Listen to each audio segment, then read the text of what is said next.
Assalamualaikum warahmatullahi wabarakatuh. Alhamdulillah teman-teman, pada sore Rabu ini tanggal 17 November tahun 2021, lebih kurang jam setengah 6 sore ya, saya berada di Gunung Kapu, atau yang lebih viral sekarang ini di daerah Gunung Kapu ini disebut dengan Puncak Si Gantang Sira. Jadi alhamdulillah teman-teman, sore ini saya sudah di Puncak Si Gantang Sira.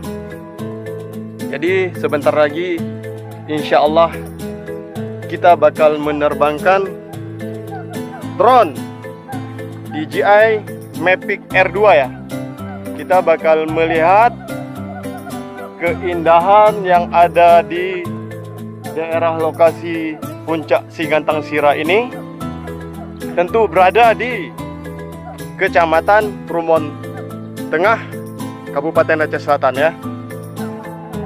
Ya, yang insya Allah teman-teman saya bakal mempersiapkan dari sekarang, yaitu drone ya.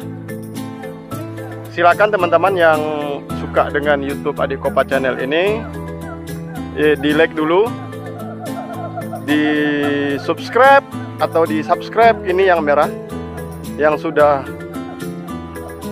menekan subscribe atau subscribe jangan ditekan lagi ya. Oke teman, ini dulu yang bisa saya sampaikan dari dataran tinggi Puncak Si Gantang Sira. Wassalamualaikum warahmatullahi wabarakatuh.